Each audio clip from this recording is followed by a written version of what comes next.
부대 일기 10장. 지붕 위의 발목, 그리고 침투자 흔적. 1978년 철원. 구장에서 지붕 끝에 매달려 있던 발목을 본 이후 정우의 머릿속은 온통 혼란뿐이었다. 그것은 환각이 아니었다. 플래시 불빛에 분명히 비친 사람의 발목. 하지만 그 움직임은 사람이 아니라 짐승보다 더 날렵하고 매끄러웠다. 정우는 문을 붙잡은 채 굳어 있었다. 숨조차 쉬지 못한 채 지붕 끝을 바라봤다. 그런데 스르륵, 발목은 마치 미끄러지듯 뒤로 사라졌다. 정우는 한 걸음도 내디딜 수 없었다. 그 순간 막사 안에서는 병사들의 속삭임이 들렸다. 봤어? 발 맞지? 사람 발 맞지? 야, 우리 부대 미친 거 아니냐? 정우는 숨을 깊이 들이마시고 문을 닫았다. 잠깐의 정적, 그리고 터져나온 비명. 병사들은 모두 침상 위에서 얼어붙은 얼굴로 정우를 바라보았다. 형님, 그거 사람이었습니까? 박일병이 속삭였다. 정우는 고개를 저었다. 모르겠다. 하지만 인간은 아닙니다. 그러자 끼야악, 여자 비명 같은 소리가 막사 뒤편 숲에서 울려 퍼졌다. 박일병은 겁에 질린 얼굴로 정우를 붙잡았다. 형님, 이거 동물 울음소리 아닙니다. 정우 역시 등골이 싸늘해졌다. 여자 비명인데 목소리는 너무 길고 높았다. 사람이 낼 수 없는 울림. 짐승이라기엔 지나치게 날카로운 소리. 무언가가 있다. 그들은 모두 직감했다. 주임원사의 긴급 지시 전원 무장대기. 잠시 후 막사문이 벌컥 열렸다. 주임원사가 들어섰다. 그의 얼굴은 잿빛으로 굳어 있었다. 전원 기상, 전원 무장대기. 침상 위 병사들이 벌떡 일어났다. 주임원사는 낮은 목소리로 말했다. 막사 뒤편 숲에서 정체불명 대상 발견. 현재 초소 2, 4, 7에서 추가 보고 들어왔다. 정우는 숨을 삼켰다. 여러 초소에서 동시에? 그건 우연이 아니었다.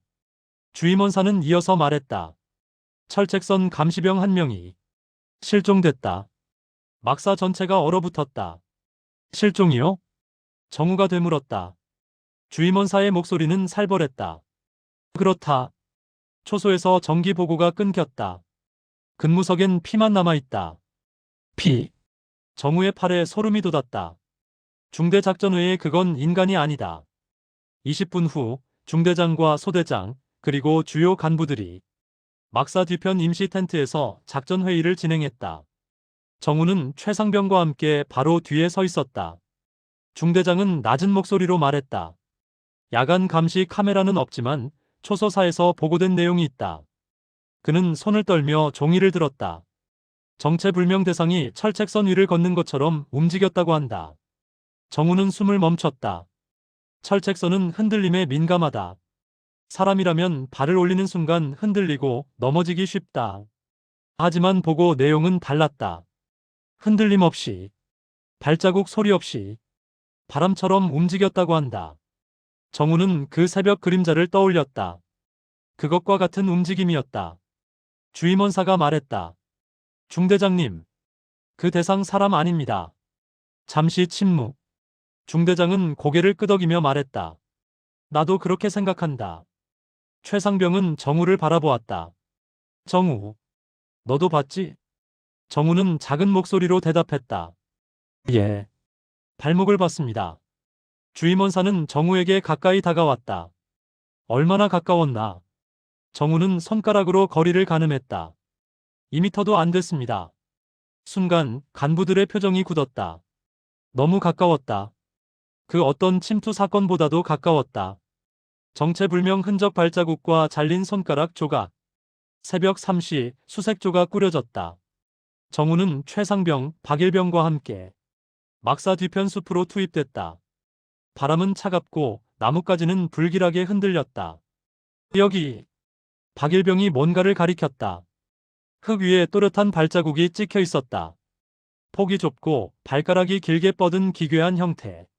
마치 인간과 짐승의 중간처럼. 정우가 낮게 말했다. 이건 군화가 아닙니다. 그때 최상병이 갑자기 몸을 굽혔다. 잠깐, 이건 뭐지?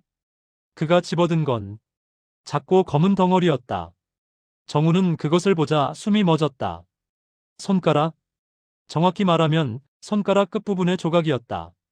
피는 이미 굳어 검게 변해 있었고 살점은 마치 짐승이 뜯어먹은 듯 거칠게 찢어져 있었다. 박일병은 겁에 질린 얼굴로 말했다. 형님, 이거 사람 겁니까? 최상병은 천천히 고개를 저었다. 아니다. 사람 손가락이면 이렇게 길지 않다. 그 말에 모두 침묵했다. 숲속에 울음 포위된 부대.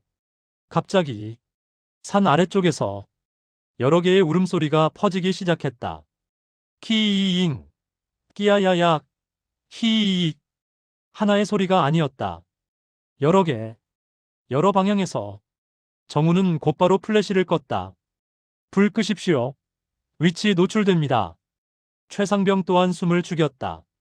박일병은 입술을 떨며 말했다. 형님, 우리 포위된 거 아닙니까? 정우는 침을 삼켰다. 모릅니다. 그러나 절대 흩어지면 안 됩니다. 울음소리는 점점 가까워졌다. 산 전체를 둘러싼 듯한 괴성과 비명이 서서히 그리고 확실히 그들을 향해 다가오고 있었다. 현재의 정우, 그날 우리 모두 느꼈습니다. 라디오 스튜디오 안. 정우는 조용히 말을 이었다. 10장.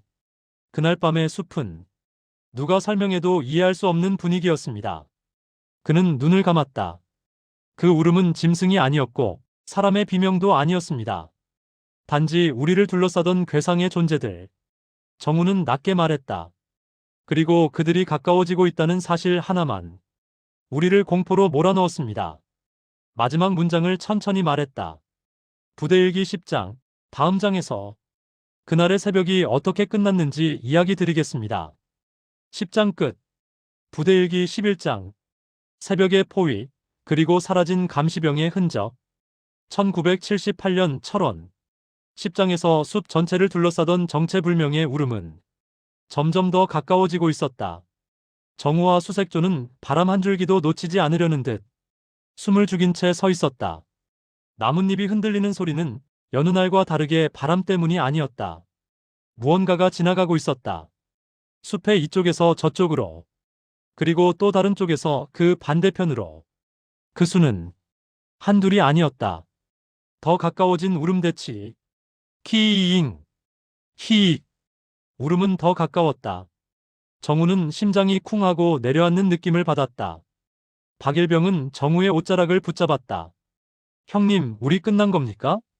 최상병은 손을 들어 그들을 막았다. 조용히 해. 움직이면 정확히 위치 파악당한다. 그의 말투는 평소보다 낮고 예민했다.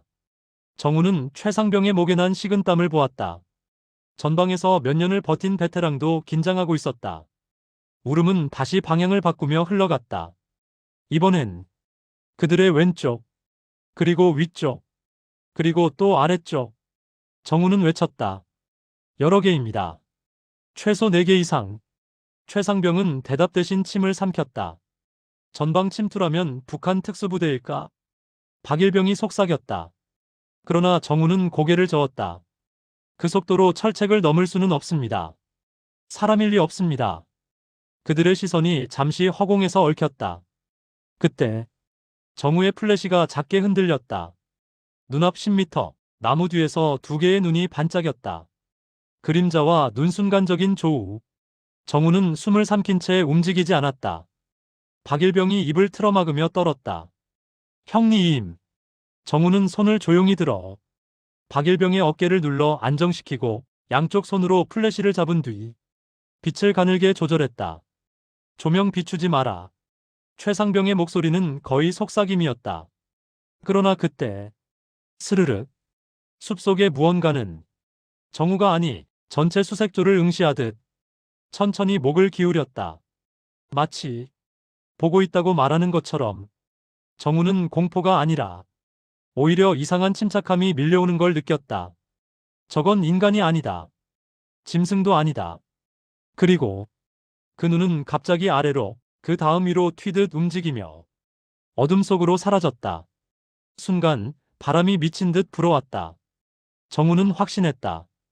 그 존재는 땅을 딛고 움직인 것이 아니라 나무끼리 뛰어넘어 이동했다. 실종된 감시병 피 묻은 철책선. 그때 무전기가 울렸다. 수색조 1, 응답하라. 실종 감시병 위치 파악됐다. 철책선 3구역에서 흔적 발견. 최상병은 얼굴이 굳었다. 정우, 박일병. 이동한다. 정우는 뛰면서도 아까의 눈이 자꾸 떠올랐다. 사람도 짐승도 아니다. 철책선 3구역에 도착했을 때 수색등이 비춘 광경에 정우는 말을 잃었다. 감시병의 모자가 철책선 기둥에 걸려 있었고 바닥에는 피가 넓게 번져 있었다. 그러나 시체는 없었다. 그것이 오히려 더 공포스러웠다. 박일병은 입술을 떨며 말했다. 형님, 이거 진짜 데려간 겁니까? 최상병은 바닥에 찍힌 흔적을 살폈다. 발자국이 없어. 누군가 끌고 간 흔적도 없다. 정우는 속삭였다. 발을 땅에 두질 않은 겁니다. 최상병의 눈이 번쩍였다. 그렇다면 어떻게 이동한 거지? 정우는 철책선 위쪽을 보았다. 철조망이 조금 뜯겨 있었고 미세하게 휘어진 자국이 있었다. 위입니다. 최상병은 잠시 멍하니 그 방향을 보았다. 철책선 위로. 저걸 넘었다고? 정우는 고개를 끄덕였다. 예. 그 존재, 나무 사이로 뛰어다녔습니다. 지면을 거의 잡지 않았습니다. 박일병은 거의 울먹였다. 형님, 그럼 우리 대체 뭘 상대하고 있는 겁니까? 정우도 대답하지 못했다. 부대 전면 비상 닫힌 문. 수색 중대 전체가 철책선 구역으로 모이자 중대장은 단호한 목소리로 말했다. 이건 단순한 침투가 아니다. 정체불명 위협이다. 전원 비상대기, 외부 출입 금지. 그리고 정우에게 말했다. 정우, 너 아까 그 존재를 가장 가까이서 본 거 맞지? 정우는 침을 삼키며 대답했다. 예. 상세히 말해봐. 정우는 천천히 말했다. 사람의 실루엣 같았습니다. 하지만 움직임은 인간이 아니었습니다. 뛰는 방향이 위쪽입니다. 지면이 아니라 가지에서 가지로 이동했습니다. 중대장은 숨을 들이쉬었다. 짐승이 사람을 흉내냈다는 건가? 주임원사는 고개를 세게 저었다. 아닙니다. 저건 누군가입니다. 짐승이 아닌 존재입니다. 정우는 중대장의 손등에 떨림이 스치는 것을 보았다. 간부들도 두려워하고 있다. 새벽 5시 실종병의 마지막 흔적. 하늘이 조금씩 밝아오고 있었다. 노을 전의 어두운 회색빛이 산 전체를 감싸며 새벽 공기는 더욱 싸늘해졌다. 수색조는 마지막으로 철책선 위쪽 경사를 살폈다. 그때 정우가 작은 소리를 들었다. 딱딱. 마치 누군가 작은 돌을 굴리는 듯한 소리. 정우는 나무 사이로 플래시를 비췄다. 그리고 보았다. 감시병의 군복 상의가 나뭇가지에 걸려 있었다. 그 아래엔 엄청난 높이에서 떨어진 듯한 핏자국이 점처럼 찍혀 산 아래쪽으로 이어져 있었다. 정우는 몸서리를 쳤다. 사람이 저 높이에서 떨어졌으면 살아있을 수가 없습니다. 최상병이 이를 악물었다. 시체가 없는 게 더 이상하다. 누가 아니 무엇이 데려간 거지? 수색조는 아무 말도 하지 못했다. 현재의 정우, 그날 새벽은 아직도 생각납니다. 라디오 스튜디오. 정우는 조용히 말을 이었다. 11장은 저에게 군생활 중 가장 잊히지 않는 날이었습니다. 그는 천천히 고개를 숙였다. 실종병은 끝내 구조되지 못했습니다. 그날 산에서 들리던 울음도, 지붕 위에서 보았던 발목도 설명할 수 있는 방법이 없습니다. 그는 깊은 숨을 내쉬었다. 오직 하나만 확신합니다. 그 새벽 우리 부대 주변의 숲에는 사람도 짐승도 아닌 그 무언가가 있었습니다. 정우는 조용히 마무리했다. 부대 일기 11장. 다음 장에서 계속하겠습니다. 11장 끝. 부대 일기 12장. 사단작전본부의 개입, 그리고 숲에서 발견된 발톱 자국. 1978년 철원. 11장의 실종병 사건 이후 부대는 평소와는 전혀 다른 공기를 띠고 있었다. 중대장이 아무리 담대하게 지시를 내려도 병사들의 표정에는 말 못할 두려움이 배어 있었다. 전날 밤 숲을 에워싸던 괴상한 울음, 그리고 감시병의 실종, 나뭇가지에 걸린 군복과 기묘한 발자국. 이건 단순한 침투가 아니었다. 전방의 공기는 싸늘하고 병사들의 시선은 서로를 피했다. 누구도 먼저 말하지 않았지만 모두가 느끼고 있었다. 부대에 알려지지 않은 무언가가 있다는 사실을. 오전 첫 점검 사단 차량이 도착하다. 새벽에 이어 아침 점호도 비정상적일 정도로 짧게 끝났다. 중대장은 급히 사라지고 장교들은 분주하게 뛰어다니고 있었다. 무엇인가 큰 보고가 올라간 것이다. 아침 8시 40분. 정우는 생활관 앞에서 장비를 닦고 있다가 멀리서 들리는 엔진 소리에 고개를 들었다. 부대 정문 쪽에서 사단 마크가 붙은 짙은 초록색 지프 2대가 들어오고 있었다. 와, 사단 차량이 여기까지. 박일병이 중얼거렸다. 정우는 목이 마르는 기분을 느꼈다. 사단이 움직였다는 건 감추기 어려운 사건이라는 거죠. 차량은 중대장실 앞에서 멈췄고 그 안에서 장성급 장교가 내렸다. 사단 정보 참모였다. 중대장은 바로 차렷 자세로 경례했다. 도착하셨습니까? 정보 참모는 짧게 대답했다. 실종병건 보고받았다. 현장으로 안내하라. 정우의 등줄기에 식은땀이 흘렀다. 3구역 철책선 사단 조사반이 둘러싸다. 수색조와 조사반이 철책선 3구역으로 모였다. 해가 떴지만 숲은 여전히 음침했다. 철책선 기둥에 걸린 감시병의 모자, 바닥에 말라붙은 피, 나뭇가지에 걸린 군복 상의. 수색조 병사들은 그 앞에 서 있는 것만으로 머리카락이 서는 느낌이었다. 정보참모는 조용히 말했다. 흔적은 많지 않다. 그러나 피 분포를 보면 명확하다. 그는 피가 바닥에 찍힌 방향을 가리켰다. 위에서 아래로 낙하했다는 건 무언가가 병사를 들어올려 이동시켰다는 뜻이다. 박일병은 다리에 힘이 풀린 듯 흔들렸다. 정우는 손등에 힘을 주며 말했다. 사람의 힘으로는 불가능합니다. 정보참모가 고개를 돌려 정우를 보았다. 너가 가장 가까이서 봤다고 들었다. 정우는 천천히 고개를 끄덕였다. 예. 나무 위로 이동하는 형체를 봤습니다. 발자국도 짐승과 인간이 섞인 듯한 형태였습니다. 정보참모는 잠시 침묵한 뒤 말했다. 군에서는 보고서에 이런 내용을 적기 어렵다. 정우는 씁쓸하게 말했다. 그러나 사실입니다. 정보참모는 대답하지 않았다. 대신 나뭇가지를 매만지던 조사관 한 명이 작게 외쳤다. 참모님, 여기 이거 보십시오. 발톱 자국 철책을 긁어뜯은 흔적. 철책선 기둥의 반대편. 수풀 속에서 희미하게 빛나는 금속 조각이 있었다. 조사반이 풀숲을 젖히자 금속 기둥에 날카로운 세 줄의 발톱 자국이 깊게 파여 있었다. 정우는 말도 잊은 채 가까이 다가갔다. 사람 손톱으로는 절대 불가능합니다. 최상병이 숨어있던 떨림을 감추지 못했다. 짐승이라면 철조망 기둥을 이렇게 깊게 긁을 수가 없습니다. 정보참모가 조용히 말했다. 이건 명백히 침투 흔적이다. 북한군입니까? 중대장이 물었다. 정보참모는 머리를 세게 흔들었다. 아니다. 북한군이면 발자국이 있어야 한다. 그리고 군화 자국도. 이건. 그는 자국을 손끝으로 어루만지며 말했다. 짐승보다 얇고 사람보다 길다. 형태로 보면 수지 짐승 발톱에 가깝다. 정우는 작은 목소리로 말했다. 그 존재가 철책 위를 걷듯이 이동한 것도 설명이 됩니다. 조사반의 표정이 굳어졌다. 수색 확대 그리고 또 다른 흉은. 조사반은 철책선 따라 북쪽으로 300m가량 더 이동하며 수색을 이어갔다. 그러다 한 지점에서 정우가 걸음을 멈췄다. 여기. 박일병이 다가와 물었다. 뭐가 있습니까? 정우는 조용히 가리켰다. 숲속 낙엽이 쌓인 곳에 무언가 눌린 자국이 있었다. 발자국? 최상병이 낮게 말했다. 아니다. 이건 무릎 자국이다. 정보참모도 즉시 알아차렸다.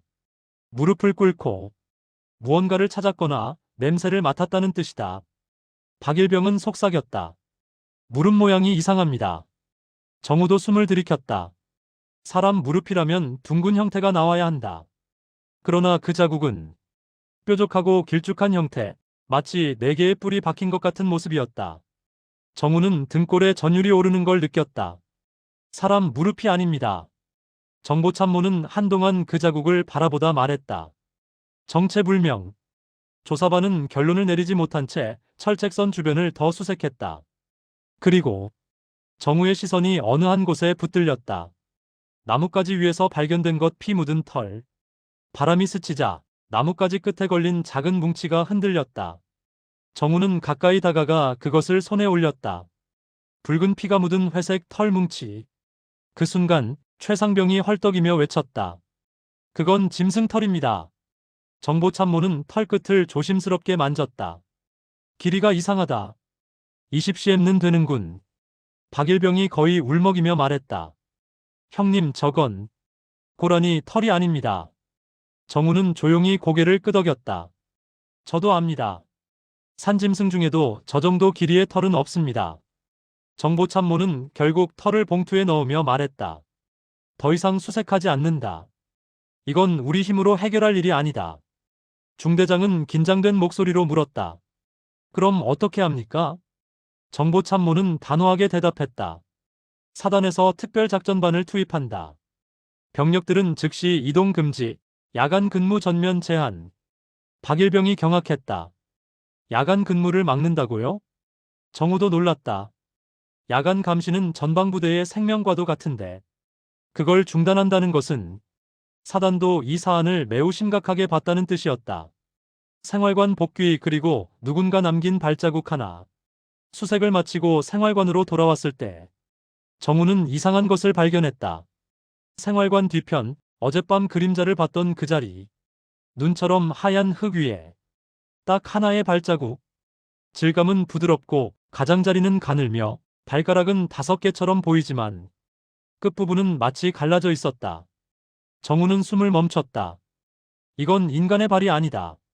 바로 그때 생활관 문이 열리며 박일병이 얼굴을 내밀었다. 형님, 뭐 찾으십니까? 박일병의 눈도 발자국에 고정됐다. 그는 온몸을 떨며 말했다. 형님, 이거 밤사이에 왔다 간 겁니까? 정우는 대답하지 못했다. 하지만 마음속에서 하나의 결론이 떠올랐다. 그 존재는 숲속에만 있는 것이 아니다. 이미 생활관 근처까지, 우리 사이 가까이에 와 있다. 현재의 정우, 그때 느낀 공포는 아직도 생생합니다. 라디오 스튜디오 안. 정우는 마이크를 바라보며 조용히 말했다. 12장. 그날의 흔적들은 우리가 알던 군대라는 세계와는 전혀 다른 차원의 것이었습니다. 그는 깊은 숨을 들이쉬었다. 그건 사람도 아니었고 짐승도 아니었습니다. 우리는 알 수 없는 존재 가까이에 있었습니다. 정우는 조용히 마무리했다. 부대일기 12장은 여기까지입니다. 다음 장에서 그 존재가 남긴 더 큰 흔적을 이야기하겠습니다.